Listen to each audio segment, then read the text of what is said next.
안녕하세요. 대바파파입니다. 블루엠텍 수요치 결과도 나왔거든요. 아까 LS 머티리얼즈 이제 마지막 영상 올려드렸고 블루엠텍도 올려드리고 둘 중에 하나를 결정해야겠죠.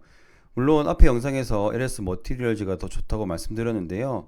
그 이유를 조금만 더 상세하게 말씀드리도록 하겠습니다.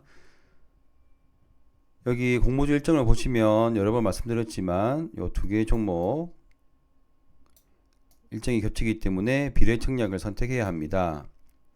오늘 블루엠텍 수요치 결과를 보시면요. 청약 건수는 나쁘지 않은 1700건이 나왔습니다. 경쟁률도 나쁘지 않았고요. 가격 지시가 생각보다 좋았습니다. 19,000원 이상이 90%가 넘었어요. 거의 98%거든요. 사실 저는 이렇게까지 많이 높을 줄 몰랐습니다. 그래서 아무래도 제가 보는 시선과 기관들이 보는 시선은 조금 다르구나라는 걸 느꼈고요. 의무 보유 확약 결과가 굉장히 안 좋게 나왔습니다. 두 건밖에 없고요. 98,000 수량, 98,000주 두 건. 거의 없는 것과 다름이 없는 계산이 의미 없는 수준까지 나왔습니다. 정리하자면 수요치 결과 가격 제시와 경쟁률 청약 건수 나쁘지 않은데 의무 보유 확약 결과는 굉장히 안 좋게 나왔다. LS 머티리얼즈를 생각하고 보시면 더욱더 비교가 많이 되겠죠. 어떤 사업인지 한 번만 더 간단하게 말씀드리면요. 인터넷 약국입니다. 근데 그 대상이 우리 같은 일반인이 아니라 병원, 요양원, 의사라고 보시면 되겠고요. 블루팜 코리아를 통해서 의약품을 판매하는데 허가받은 의약품 판매업자입니다. 블루팜 코리아에 가입하려고 하면 병원이나 의사회원으로 가입을 해야 합니다. 그만큼 일반인들은 들어갈 수 없는 전문직들을 위한 인터넷 쇼핑몰이다 라고 보시면 되겠고요. 여기 보면 요양기관 번호도 있죠. 요양원마다 의사분들이 배치되어 있는 걸로 알고 있는데 그래서 이 요양병원에서도 필요한 작은 그런 약 제품들을 구매하실 수 있다라고 보시면 되겠습니다. 이 블루팜 코리아에는요, 기존의 제약사에서 만드는 약품들이 있거든요. 즉, 블루엠텍이 기존에 있는 것을 얘네들이 새로 만드는 게 아니라 기존의 약을 파는 겁니다. 그러면 얘네들이 직접 팔면 되는데 왜 안 파느냐? 블루팜 코리아를 이용하면요, 이렇게 채권이 없어집니다. 즉, 원래는 의약품을 먼저 주고 후결제를 받았던 것을 선결제를 받을 수가 있게 됩니다. 그리고 홈페이지 운영을 할 필요가 없기 때문에 훨씬 더 판매에 편하고 의약품 배송도 직접 해주기 때문에 품질 관리도 더 편할 겁니다.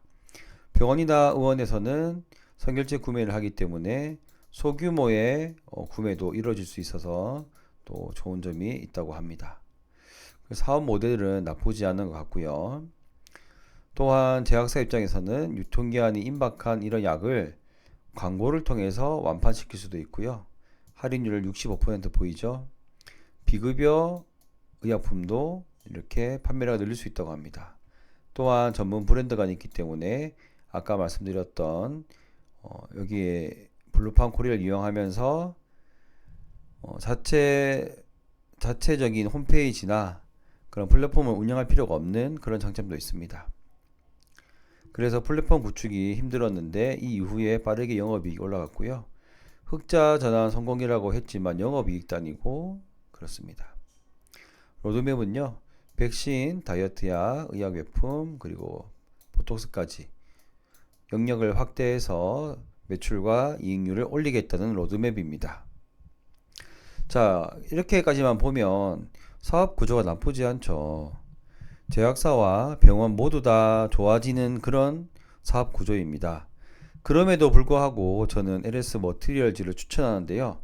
지금부터 그 이유를 간단하게 설명드리겠습니다. 첫 번째는 적자 탈출했다고 하지만 여기 보시면 단기 순이익은 적자 탈출 실패입니다. 물론 플랫폼이나 이런 걸로 돈이 많이 들어가긴 하겠지만 쿠팡도 보시면 흑자 나오기까지 굉장히 오래 걸렸잖아요.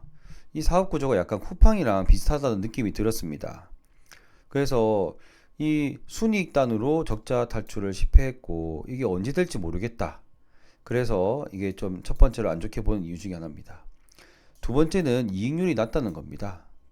영업이익단으로 흑자를 했다고는 하지만 영업이익률이 1%대에 머물러 있습니다. 이것도 역시 쿠팡과 비슷한 느낌이 들었고요. 쿠팡 같은 경우는 우리나라 전 국민을 대상으로 하기 때문에 적극적인 투자도 할 수 있었고 이 점유율을 끌어올리면 놀릴 수 있는 순이익도 크기 때문에 리턴 값을 기대할 수 있지만 이 의약품도 이 좋다고는 하지만 대상 자체가 병원이기 때문에 쿠팡만큼의 파급력은 없다고 보고요. 그리고 쿠팡은 해외에서도 지금 진출을 했잖아요. 그래서 이 원가율을 너무 비싸기 때문에 좀 안 좋게 봤습니다. 두 번째는요, 최대주주 지분이 낮다는 겁니다.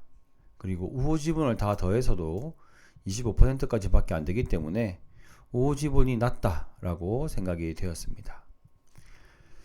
세 번째 이유는요, 많은 기존 주주들과 유통 물량입니다. 물론 기존 주주들이 엄청 많은데요, 한 27개 정도 되는 것 같았습니다. 그만큼 투자를 많이 받았다는 것이겠죠. 그리고 기존 주주도 물량 중에 이렇게 양쪽에 체크한 게 바로 많은 물량이 확약되어 있는 겁니다. 유통되는 물량이 작죠. 여기에 비하면 거의 한 10% 정도만 이제 유통이 되는데요. 그럼에도 불구하고 양이 많습니다. 다 합치면은 기존 주주 양이 많습니다. 220만 주가 되거든요. 그리고 어떤 기존 주주들은 절반 정도는 확약이 풀립니다. 그래서 이게 조금 좋지 않아 보인다 라고 말씀드리고요. 주식 매수 선택권은 참고로 한 번 더 보시면 되겠습니다. 원래 11만 5천 주였지만 확약이 좀 돼서 4억 정도밖에 나올 게 없습니다. 크게 신경 쓸 필요 없습니다. 어쨌든 이 많은 기존 주주들과 유통 물량인데요. 유통 물량이 684억이고 그 와중에 기존 주주가 418억입니다. 그리고 의무보유 확약 물량이 없잖아요. 그럼 여기서 크게 안 떨어질 것 같습니다. 그래서 유통 물량이 많아서 좋지 않다. 네 번째는요, 제가 이거를 제일 안 좋게 봤거든요. 제약사들의 자체 플랫폼이 지금 많습니다. 한미약품, 일동제약, 보령제약, 대웅제약, 중해제약. 그래서 여기에 있는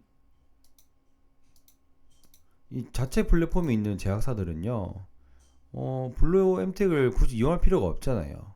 그리고 지금 블루 엠텍의 입점에 있다고 해야 되나요? 입점에 있는 그 회사들도요, 사실 언제든지 자체 브랜드를 만들 수 있잖아요. 그래서 그걸 만들게 되면 결국에는 이 입점에 있는 제약사들 물건을 안 빼더라도 가격 결정력이 이제 제약사에게 있을 수밖에 없다고 생각합니다.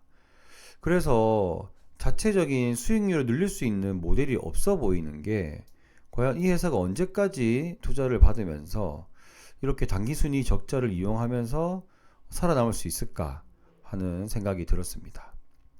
그렇지만 장점이 있죠. 환매 청구권. 우리들은 환매 청구권을 이용하면 10%에서 손실을 막을 수가 있는 아주 좋은 제도가 있습니다. 그럼에도 불구하고 저는 LS 머티리얼즈를 한다는 점, 더 좋아하고 비례 청약을 할 거라는 점 말씀드립니다. 청약 정보는요, 하나증권과 키움증권이고, 수수료는 키움이 면제, 하나 2,000원. 그래서 한 1억에서 5천만원 정도의 투자를, 청약 증거금을 이용하실 수 있습니다. 정리를 하면요, 블루엠텍도 뭐 좋게 보시는 분들이 많으시더라고요. 공모주 상장을 할 때는 첫날 어느 정도 유동성을 받아서 뻥튀기 되는 경우가 많습니다. 그리고 LS 머티리얼즈와 블루엠텍이 둘 다 단독 상장 예정이에요. 그렇기 때문에 상장의 뻥튀기를 극대화하시려면 두 개를 나누어서 비례 청약하시면 되겠습니다. 하지만 저는 기업의 비즈니스 모델이 그다지 좋아 보이지 않아서 균등만 할 예정이고요. 균등은 안 할 이유가 전혀 없죠. 전혀 없습니다. 균등은 뭐 환매 청구권도 있죠. 키움증권 이용하면 수수료도 없죠. 그렇기 때문에 전혀 균등 안 할 이유는 없고요. 저는 균등 청약하고 LS 머티리얼즈는 이제 현금을 이용해서 비례 청약을 할 예정입니다. 이렇게 저의 주관적인 생각을 말씀드렸고요. 참고만 해주세요. 항상 이렇게 말씀드릴 때마다 틀릴까봐 걱정이 좀 많이 됩니다. 그래도 솔직하게 말씀드리는 거니까 참고해 주시고 좋은 주말 보내시기 바랍니다. 감사합니다.